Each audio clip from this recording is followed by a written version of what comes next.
En este video vamos a hablar del dominio de definición, pero ahora vamos a hablar del dominio de definición de esas nuevas funciones que estamos creando haciendo operaciones de funciones. Veamos. Vamos a coger este ejemplo. Tenemos la función f de t, que es t sobre t menos 3, y la función g de t, son las mismas funciones del video anterior. Pensemos en dominio. Entonces, para que la función f exista, necesitamos que el denominador sea distinto de 0, o sea, t distinto de 3, y eso nos da el dominio. Para que la función g exista, necesitamos que lo que hay dentro de la raíz, por ser una raíz par, que lo que hay dentro de la raíz sea mayor o igual que 0. Y eso nos da este dominio de acá. Ahora, pensemos un segundo cómo era que hacíamos eso. Teníamos distintas maneras de hacerlo. Si queríamos ver cuándo 49 menos t al cuadrado era mayor o igual que 0, podíamos hacerlo de esta forma. Sumando t cuadrado, sacando raíz cuadrada, mientras a uno no se le olvide el valor absoluto. Y valor absoluto de t menor o igual que 7 nos daba esto. Listo. Teníamos otra forma de pensarlo. La otra forma de pensarlo era cogiendo el 49 menos t cuadrado, factorizándolo y haciendo un tablero de signos. Y cuando hacíamos el tablero de signos nos daba que esta expresión era mayor o igual que 0 en este pedazo acá, entre menos 7 y 7. Pero ahora tenemos una nueva manera de pensar en ese dominio de definición. Entonces lo que queremos es ver cuando esto es mayor o igual que 0. Y ahora lo vamos a pensar gráficamente y practicamos un poquito lo último que hemos estado viendo. Entonces, vamos a tratar de graficar 49 menos t cuadrado. Para eso empezamos de y igual a t cuadrado, que es la amarilla. Después hacemos una transformación, y igual a menos t al cuadrado. Esta transformación es que se refleja en el eje x, o en este caso en el eje t. Y después a eso le sumamos 49, o sea que la verde la subimos 49 unidades y nos queda esta roja que tenemos acá. ¿Listo? Ahora podemos calcular los cortes con el eje t y nos dan menos 7 y en 7. Pero lo que estábamos pensando era en los signos de eso. Queríamos ver cuál es el signo o cuándo 49 menos t cuadrado es positivo. Entonces fíjense bien, miren la gráfica. Esto viene negativo, 0, positivo, 0, negativo, que es exactamente lo mismo que encontramos antes en el tablero de signos. Negativo hasta menos 7, en menos 7 es 0, luego positivo hasta 7, y en 7 es 0, y luego después de 7, negativo. ¿Ok? Entonces gráficamente ya podemos entender esta línea del tablero de signos que teníamos antes. Pero bueno, el punto de esto es que el dominio de esta función g es esto de acá. Y ahora vamos a ver cuál es el dominio de funciones que podemos armar a partir de ellas dos. Entonces, por ejemplo, ¿cuál es el dominio de f más g?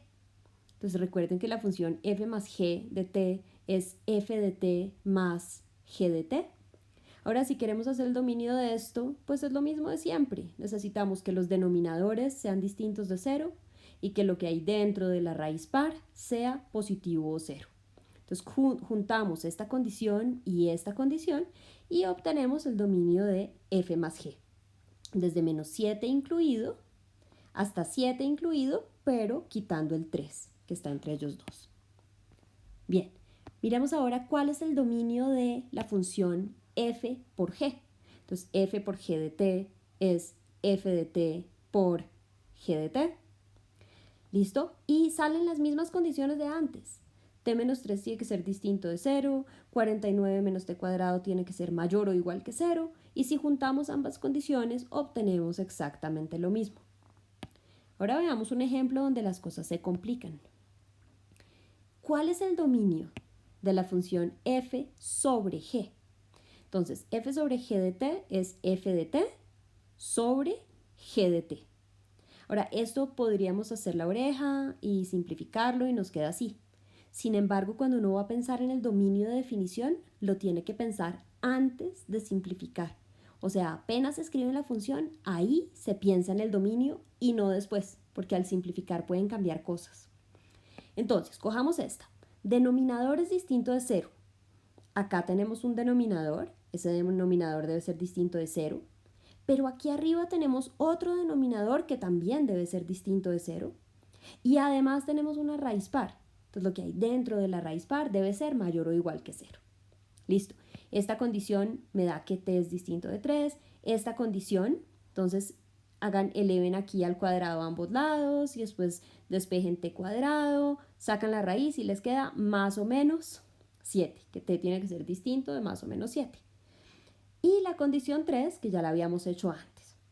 Ahora, si juntamos estas tres condiciones, nos va a quedar que el dominio va entre menos 7, que acá estaba incluido, pero acá lo quitamos, hasta 3 sin incluir, y desde 3 sin incluir, hasta 7 sin incluir, porque aunque aquí estaba incluido, acá lo quitamos. Ahora, ¿será que el dominio de f sobre g es igual al dominio de g sobre f? Entonces veamos acá cómo funciona. La función g sobre f de t es g de t sobre f de t. Ahora, esto podemos hacer la oreja y simplificarlo, pero el dominio nos toca pensarlo acá, antes de simplificar. Entonces, denominadores distintos de 0. Acá hay un denominador que tiene que ser distinto de 0, pero todo esto también es un denominador. Entonces, todo eso también tiene que ser distinto de 0. Y aparte, lo que hay dentro de la raíz cuadrada debe ser mayor o igual que 0. Entonces, esta parte ya la hemos solucionado antes, esta parte también. Pensemos en esta. La única manera de que una fracción sea 0 es que el numerador sea 0. Por lo tanto, para que esto sea distinto de 0, necesitamos que t sea distinto de 0. Y ya, juntando estas tres condiciones, obtenemos el dominio de definición de nuestra función g sobre f. El dominio va desde menos 7 incluido hasta 7 incluido, quitando el 0 y quitando el 3. O sea, obtenemos esto. Y observen que es completamente diferente al dominio de f sobre g, diferente también al dominio de f más g, etc. Todas esas funciones van a tener dominios distintos y la forma de calcularlo siempre es la misma.